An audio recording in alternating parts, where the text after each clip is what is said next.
Welcome to the Leo. ఇటీవల YCP కీలక నేత అలాగే మాజీ మంత్రి అయినటువంటి పేర్ని నాని వార్తల్లో నిలుస్తున్నారు. మనందరికీ తెలుసు. కేవలం పేర్ని నాని అంటే కాదు, ఆయన సతీమణి కూడా ఇప్పుడు ఆ వార్తల్లో నిలవటం అనేది మనందరికీ తెలుసు.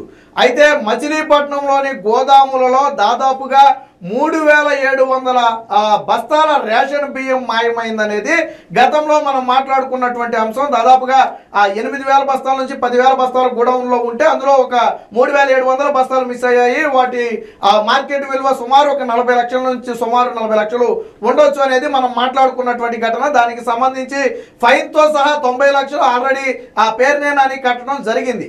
సరే, ఇష్యూ అక్కడితో సద్దుమణిగిందంటే లేదు. అధికారులు తర్వాత మరొక బాంబు పేల్చారు. పోయింది 3700 బస్తాలు కాదు, 4800 బస్తాలు అంటూ మరొక లెక్క చెప్పారు. అంటే గతంలో చెప్పిన దానికంటే ఇంకొక 1100 బస్తాలు అధికంగా మిస్ అయ్యాయనేది వాళ్ళు చెప్పినటువంటి మాట. సరే, 4800 బస్తాలే ఫైనల్ అనుకుంటే కాదు. తాజాగా మరొక లెక్కను ప్రభుత్వ అధికారులు బయటపెట్టారు. 7500 బస్తాలకు పైగా గోదాములలో ఏదైతే మచిలీపట్నంలోని పేర్ని నాని గోదాముల్లో ఉంచిన రేషన్ బియ్యం ఉన్నాయో అవి మిస్ అయ్యాయి అనేది వాళ్ళు చెబుతున్నటువంటి మాట. ఒకవేళ ఇదే గన ఫైనల్, ఇదే గన నిజమని మనం అనుకుంటే దాదాపుగా ఈ ₹1,00,00,000 పైగానే ఉంటుందనేది మార్కెట్ అంచనా. మరి కేవలం 3700 బస్తాలు అన్నప్పుడే దాదాపుగా ₹1,70,00,000 ఫైన్గా కట్టినట్టున్నాడు మొత్తంగా. అంటే దాని విలువతో పాటు ఫైన్ కలిపి ₹1,70,00,000 కట్టాడు. మనం గతంలో కూడా మాట్లాడుకున్నాం. పేర్ని నానికి ₹1,70,00,000 వైట్ మనీ ఎక్కడి నుంచి వచ్చింది, ఎక్కడి నుంచి తీసుకట్టాడో సమాధానం చెప్పాలని చెప్పి ఆల్రెడీ మనం మాట్లాడుకోవడం జరిగింది. ఎందుకంటే అది బ్యాంక్ అకౌంట్ నుంచి తీసాడా, లేదా అప్పుగా తెచ్చాడా, ఫ్రెండ్స్ దగ్గర తెచ్చాడా, ఎక్కడ తెచ్చాడా అనేది తేలాలి. అది బ్లాక్ మనీయా, వైట్ మనీయా, ఇలాంటి అనేక అనుమానాలు ఉన్నాయి, అవి తేలాలి. సరే, దానికి సమాధానం ఇంకా రాలేదనుకోండి. ప్రభుత్వ అధికారులు కూడా ఇంకా కొంతమంది వైసీపీ నేతలకు తొత్తులుగా పనిచేస్తున్నారు అనడానికి పేర్ని నాని వ్యవహారమే ఒక ఉదాహరణ. ప్రభుత్వ అధికారులు అయ్యుండి జిల్లా యంత్రాంగం మొత్తం రంగంలోకి దిగినా ఎన్ని బస్తాలు గోదాముల నుంచి మాయమయ్యాయి అనే లెక్క తేల్చడానికి సరిగ్గా ఈ రోజుకి నెల రోజులు సమయం పట్టింది. దాదాపు గత నెల 26న పేర్ని నాని ఏమని లేఖ రాశాడు, మా గోదాముల్లో ఉన్నటువంటి రేషన్ బియ్యం కొన్ని తగ్గాయి, ఎలా తగ్గాయో మాకు తెలియటం లేదని చెప్పి ఒక లేఖ రాశాడు. ఇదంతా రాజకీయంగా తాను తప్పించుకోవడానికి లేదా కోర్టులో లబ్ధి పొందడం కోసం, అంటే కేసు నమోదు చేసినప్పుడు కోర్టులో ఈ వాదనలు వినిపించి లబ్ధి పొందడం కోసం వాళ్ళు ఆడినటువంటి మాస్టర్ డ్రామా. ఎప్పుడు మిస్ అయ్యాయి అనేది చెప్పకుండా మేము చూసే సమయానికి బస్తాలు తక్కువ ఉన్నాయి, బట్ ఎందుకు తక్కువ ఉన్నాయో మాకు తెలియట్లేదని చెప్పి ఒక లేఖ రాశారు. అధికారుల నిర్లక్ష్యం ఆ రోజే బయటపడింది. ఎప్పుడైతే పేర్ని నాని లేఖ రాశాడో వెంటనే యంత్రాంగం స్పందించాల. వారం రోజుల తర్వాత పరిశీలనకు వెళ్ళారు. ఇంకొక వారం తర్వాత అంటే డిసెంబర్ 10న దీని మీద కేసు నమోదు చేశారు. కేసు నమోదు చేయడంతో పాటు ఫైన్తో సహా ఎప్పుడైతే డబ్బులు కట్టాలని చెప్పి అధికారులు నోటీసులు ఇచ్చారో దానికైతే కట్టడం జరిగింది. ఆ రోజు కట్టించుకుంది 3700 బస్తాలకు సంబంధించి మాత్రమే ఫైను. కానీ ఇప్పుడు లెక్క 7500 బస్తాలకు పైగా పోయాయి అనేది ప్రధానంగా వినిపిస్తున్నటువంటి వాదన. మరి మిగిలిన వాటికి పేర్ని నాని ఎందుకు డబ్బులు కట్టలేదు? ఇక్కడ అన్నిటికీ మించి ఎందుకు అధికారులు ఇన్ని రకాలుగా సమాధానాలు చెప్తున్నారు? 3700 బస్తాలను ఒకసారి, 4800 బస్తాలను ఒకసారి, కాదు 7522 బస్తాలు ఇదే ఫైనల్ అని చెప్పి మరొకసారి చెప్పడం జరిగింది. అయితే ఇది కూటమి ప్రభుత్వం వచ్చిన తర్వాత బయటపడింది మాత్రమే. మరి కూటమి ప్రభుత్వం రాకముందు అలా గోడౌన్ నుంచి ఎన్ని రేషన్ బియ్యం మిస్ అయ్యాయి? ఎందుకంటే నాడు అధికారంలో ఉంది వైసీపీ. ఇప్పుడు వాళ్ళు బయట అధికారంలో లేరు కాబట్టి వాళ్ళ అక్రమాలు బయటపడ్డాయి. కానీ మరి వాళ్ళ అధికారంలో ఉన్న 5 ఏళ్ల పాటు ఎన్ని రేషన్ బియ్యం మిస్ అయి ఉంటాయి? దానికి సంబంధించిన వివరాలను ఎందుకు ఈ అధికారులు బయటికి లాగే ప్రయత్నం చేయట్లేదు? పైగా మరోపక్క పేర్ని నాని గతంలో రాజకీయంగా కూడా అటు ఇప్పుడు మంత్రిగా ఉన్నటువంటి కొల్లు రవీంద్రను కానివ్వండి, లేదా అక్కడ కృష్ణా జిల్లా టీడీపీ నేతలను కానివ్వండి చాలా తీవ్రంగా వేధించారు. కొల్లు రవీంద్రను అయితే ఒక అక్రమ కేసులో ఇరికించి చాలా రోజులు జైల్లో కూడా పెట్టడం జరిగింది. ఎప్పటికీ స్టిల్ ఆ కేసులుగా కొనసాగుతున్నాయి. మరి అలాంటి ఒక వ్యక్తికి ఈరోజు ఎందుకు అధికారులు వత్తాసు పలుకుతున్నారు? ప్రభుత్వం కూడా మరో రకంగా చంద్రబాబు గారు కూడా పేర్ని నాని మీద కఠిన చర్యలు తీసుకోవాలని చెప్పి ఆదేశాలు జారీ చేయడం లేదంటూ టీడీపీ నేతల్లో కూడా కొంత ఆవేదన ఉన్నమాట వాస్తవం. అయితే చంద్రబాబు గారు ఏంటంటే అడ్డగోలుగా వాళ్ళేదో అరెస్ట్ చేశారు, వాళ్ళేదో మనల్ని ఇబ్బంది పెట్టారని చంద్రబాబు గారు అలా వెళ్ళే టైప్ కాదు. అందులో జెన్యూన్గా తప్పు జరిగిందా లేదా, జరుగుంటే ఎందుకు జరిగింది, లీగల్గా ఎలాంటి యాక్షన్ తీసుకోవచ్చు అనే అనేక అంశాలను పరిశీలించిన తరువాత మాత్రమే చంద్రబాబు గారు ఆదేశాలు జారీ చేస్తారు తప్ప జగన్మోహన్ రెడ్డి లేక కనపడిన వ్యక్తినో లేదా ప్రశ్నించిన వ్యక్తినో రాత్రికి రాత్రి తీసుకొచ్చి అరెస్ట్ చేయండి అని చెప్పి ఆ మెంటాలిటీ చంద్రబాబు గారికి లేదు. ఈ విషయం టీడీపీ నేతలకు కూడా తెలుసు.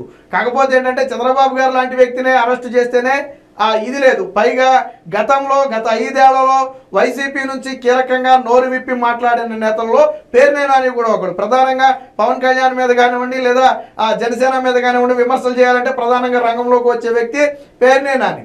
సరే, బహుశా దీన్ని ఆధారంగా చేసుకునేనేమో గతంలో పవన్ కళ్యాణ్ కూడా ఆ పోర్టులు విజిట్ చేయటం, అక్కడ ఉన్నటువంటి అక్రమ రేషన్ బియ్యాన్ని బయట పెట్టడం, దాని మీద ఉక్కుపాదం మోపుతామని చెప్పడం, ఇప్పుడు ఇక్కడ రేషన్ గోడౌన్లో బియ్యం మిస్ అవడం, దీనికి దానికి ఏమైనా సంబంధం ఉందా అనే కోణంలో కూడా ఆ విచారణ చేయాలని చెప్పి ఇప్పటికే టీడీపీ నేతలు కానివ్వండి, అటు జనసేన నేతలు కానివ్వండి ఇరువురు కూడా కోరుతున్నారు. మరి పేర్నేని నాని మిస్ చేసినటువంటి బియ్యం ఏమైంది? ఇది మిస్ అయ్యాయి అంటే నమ్మే పరిస్థితి ఎవరికీ లేదు. చిన్నపిల్లలకి చెప్పినా కానీ నమ్మే పరిస్థితి ఉంది. నీ గోడౌన్లో సరే 1 బస్తాయో 100 బస్తాలో 1000 బస్తాలో మిస్ అయ్యాయంటే సరే అంత సరుకులో తెలియకపోయి ఉండొచ్చు.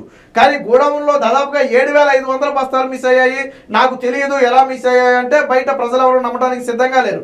ఏదో రాజకీయంగా ఏదో ఒక మాట బయటికి చెప్పాలి కాబట్టి నాకు తెలియదని సమాధానం చెబితే అయిపోతుంది అనుకున్నారు. పోనీ గోడౌన్లు నిర్వహించేది కానివ్వండి, దాన్ని చూసుకునేది కానివ్వండి, పేర్నేని నాని భార్య స్వయంగా వాటిని పర్యవేక్షిస్తుంటారు. ఆ భార్య పేరు మీద కూడా గోడౌన్స్ కూడా ఉన్నాయి. ఇవన్నీ కూడా వైసీపీ హయాంలో నాటు మంత్రిగా ఉన్నటువంటి కొడాలి నాని, అప్పుడు పౌర సరఫరా శాఖ మంత్రిగా ఉన్నటువంటి కొడాలి నాని వీళ్ళందరికీ లీజులకి ఇవ్వడం జరిగింది. సరే, ఆ లీజు ఇంకా ఏడాది ఉందో 2 ఏళ్ళు ఉందో మనకైతే తెలియదు. కానీ సరే, లీజుకి ఇచ్చినా ఆ లీజును కొనసాగించడం తప్పేం కాదు. గోడౌన్లు ఎవరైనా కానివ్వండి లీజు కొనసాగించవచ్చు. సరే, ప్రభుత్వం తలుచుకుంటే దాన్ని రద్దు కూడా చేయొచ్చు. కానీ 7500 బస్తాలు మిస్ అవ్వటం, దాన్ని అధికారులు రకరకాలుగా ఇప్పుడు రేపొద్దున 10,000 బస్తాలు అనొచ్చు, చెప్పలేం. అంటే ఇన్నిసార్లు విచారణ ఎందుకు చేశారు, ఎందుకు ఒక్కొక్కసారి కొన్ని బస్తాలు బయటకు వస్తున్నాయనేది కూడా ప్రభుత్వం వివరణ ఇవ్వాలి. ఎందుకంటే ఒక కేసుని ఇన్వెస్టిగేట్ చేసినప్పుడు ఇన్ని రకాల సమాధానాలు చెప్తే ప్రజల్లో కూడా కన్ఫ్యూజన్ వస్తుంది. పైగా మిస్ అయిన బియ్యం ఎక్కడికి వెళ్ళాయి ఇది కూడా తేలాలి. మన కాకినాడ పోర్టుకినో లేదా ఇక్కడ గోడౌన్లో మిస్ అయిన బియ్యానికి ఏమైనా సంబంధం ఉందా, ఎక్కడి నుంచి ఏమన్నా తరలించారా, ప్రయత్నం చేశారు? ఎందుకంటే ఇవి కూడా రేషన్ బియ్యమే, పీడబ్ల్యూఎస్ బియ్యమే, ఆ పేదలకు పంచడం కోసం తీసుకొచ్చినటువంటి బియ్యమే. మీ ఇంటికి మా ఇంటికి అందరిలోకి ఇచ్చారు రేషన్ బియ్యమే. ఇప్పుడు గోడౌన్లో నిల్వ చేశారు. వాటిని గోడౌన్లో నిల్వ చేసి ప్రతి నెల కూడా వాటిని తీసుకొస్తుంటారు. అవి అయిపోయే కొద్దీ మళ్ళీ తిరిగి గోడౌన్లో లోడ్ చేస్తుంటారు. ఇది ఒక నిరంతర ప్రక్రియ. కానీ ఇక్కడ గోడౌన్లో మిస్ అయిన బియ్యం ప్రజలకి వెళ్తే అవి సరఫరా చేసిన లెక్కలోకి వెళ్ళిపోతాయి. కానీ ఇక్కడ మిస్సింగ్ లెక్కలో ఉన్నాయి అంటే దారి తప్పి వెళ్ళిపోయాయి. అవేమి 2 గుప్పులు కాదు కదా జేబులో పోసుకుని వెళ్ళిపోవడానికి. ఖచ్చితంగా 1000 బస్తాలు తరలాయి అంటే లారీలు పెట్టి వాటిని తరలించి ఉండాలి. పైగా పేర్నేని నాని భార్య చాలా తెలుగుగా ఏమని ఇచ్చింది కంప్లైంట్లో, గత 6 నెలల నుంచి అనారోగ్యంతో నేను గోడౌన్లు చూసుకోవట్లేదు, మా మేనేజరే చూసుకుంటున్నాడు, నాకు ఈ గోడౌన్లకి సంబంధం లేదని చెప్పి ఆవిడ ఒక స్టేట్మెంట్ కూడా ఇచ్చింది. అంటే ఇప్పుడు భారం అంతా కూడా ఎవరిని ఎత్తి మీద వేసి తప్పించుకుందామని చూశారు, మేనేజర్ని ఎత్తి మీద వేసి తప్పించుకోవాలని చూశారు. మేనేజర్ ఏం చేస్తాడు, వచ్చిన బియ్యాన్ని లోన పెడతాడు, బయటకి ఎవరైనా లీగల్గా తీసుకెళ్లే బియ్యం ఉంటే బయటకు పంపుతాడు. మేనేజర్ ఏమి జేబులో వేసుకుని పోడు కదా. లేదు నిజంగానే మేనేజర్ మిస్ చేస్తుంటే మీరేం చేశారు 7,000 బస్తాలను దొబ్బేసేదాకా? ఇందులో మేనేజర్ ప్రమేయం ఉందని మీరు అనొచ్చు, మాకేం తెలుసు మేనేజర్ అక్కడ ఉన్నాడు కదా పంపించేసాడు అని మీరు అనొచ్చు. మరి ఇప్పుడు వరకు గోడౌన్ నిర్వహిస్తున్నటువంటి మీరేం చేశారు? అగ్రిమెంట్ ప్రకారం గోడౌన్లో బియ్యం పాడైనా పోయినా తరిగినా వాటన్నిటికీ కూడా గోడౌన్ యాజమాన్యమే బాధ్యత వహించాలి. ఇది అగ్రిమెంట్. పేర్నేని నాని ఉత్తినేయంగా అట్లా 1,70,00,000 ఫైన్ ఉత్తినేది కట్టాడు. ఆల్రెడీ అగ్రిమెంట్ ప్రకారం అందులో పోయిన బియ్యానికి వాళ్ళది బాధ్యత కాబట్టి కట్టాడు. కేసు కూడా స్టిల్ కొనసాగుతుంది. పోనీ ఫైన్ కడితే ఆగిపోద్దా అంటే ఈ బియ్యం ఎక్కడికి వెళ్ళాయి అనేది తేల్చాల్సి ఉంది. ఏదేమైనా మొత్తంగా ఈ రేషన్ బియ్యం వ్యవహారం అనేది పేర్నేని నాని కుటుంబం మెడకు బలంగా చుట్టుకోబోతుంది. ఇప్పటికే పేర్నేని నాని కుమారుడు అగ్రిగోల్డ్ ఆస్తులు స్వాధీనం చేసుకున్న కేసులో ఆల్రెడీ అరెస్ట్ అయ్యాడు, బయటకు కూడా వచ్చాడు. అప్పట్లో దీన్ని పొలిటికల్గా ఇష్యూ చేసి ఇది రాజకీయ కక్ష, మా పేర్నేని నాని కుమారుని ఇబ్బంది పెట్టాలని చేశారని అన్నారు. కానీ అటాచ్ చేసి నాడు సిఐడి అటాచ్మెంట్లో ఉన్నటువంటి అగ్రిగోల్డ్ భూముల్ని చాలా తెలివిగా రాయించేసుకున్నారు. ఈరోజు మనం ఏదైనా ఒక భూమిని రిజిస్టర్ చేయించుకోవాలని రిజిస్టర్ ఆఫీస్కి వెళ్తే అక్కడ డేటా మొత్తం ఉంటుంది. అది అసైన్డ్ భూమా లేకపోతే చుక్క భూమా లేదా రిజిస్ట్రేషన్ భూమా అనే వివరాలు చాలా డీటెయిల్డ్గా ఉంటాయి. మరి ఆ మాత్రం తెలియకుండా వీళ్ళేమి రిజిస్ట్రేషన్ చేయరు. సరే, అది వేరే వ్యవహారం. మొత్తంగా ఓడిపోయిన తర్వాత పేర్నేని నాని ఆ కుటుంబం రాజకీయంగా ఇబ్బంది పడుతున్నమాట వాస్తవం. ఎందుకంటే నాడు చేసినటువంటి పనులే ఈరోజు కూటమి ప్రభుత్వం వచ్చిన తర్వాత ఒక్కొక్కటిగా బయటపడుతున్నాయి. ఈ వ్యవహారంతోనే ఇప్పుడు పేర్నేని నాని ఎంటైర్ అటు కుమారుడు ఆల్రెడీ ఒక కేసులో ఇరుక్కున్నాడు, ఇప్పుడు భార్య పేర్నేని నాని ఇద్దరు కూడా ఈ రేషన్ బియ్యం మాయం కేసులో ఇరుక్కున్నారు. మొత్తం కుటుంబం మొత్తం కూడా ఆ కేసులో అయితే ఇరుక్కుంది. ఇప్పుడు పేర్నేని పేర్నే నాని ఈ కేసుల నుంచి తప్పించుకోవడం కోసం పార్టీ మారతారా అనే వాదన కూడా స్థానికంగా మొదలైంది.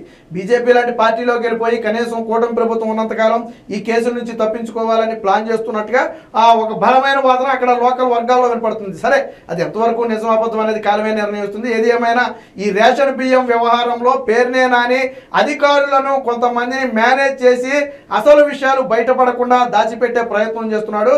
బట్ కూటమి ప్రభుత్వం ఎప్పుడైతే దీన్ని సీరియస్గా తీసుకుందో, ఎప్పుడైతే ఇందులోని వాస్తవాలు నిగ్గు తేల్చాలని చెప్పి స్పష్టమైన ఆదేశాలు వచ్చాయో దాంతో ఒక్కొక్కసారి ఒక్కొక్క లెక్కనైతే బయటపెట్టారు. తాజా లెక్క ప్రకారం పేర్ని నాని గూడెంలో 7,522 బస్తాలకు పైగా మిస్ అయ్యాయి. మరి ఈ మిస్ అయిన బస్తాలు ఎక్కడికి వెళ్ళాయి, ఎక్కడ దాచారు? ఇవేమి చిన్నగా ఏదో ఒక షాపులోనో 2 షాపుల్లోనో దాస్తే దాగే బియ్యం కాదు. అయితే మరొక గూడెంలో దాచి ఉండాలి అన్ని వేల బస్తాలను, లేదా దేశం దాటించేసి ఉండాలి షిప్పుల్లో ఎక్కించేసి. ఈ రెండిట్లో ఖచ్చితంగా ఏదో ఒకటి జరిగి ఉండాలి. అది ఏం జరిగింది అనేది అధికారులే నిగ్గు తేల్చి రాష్ట్ర ప్రజల ముందు ఉంచాల్సిన బాధ్యత అయితే ఈ అధికారుల మీద ఉంది.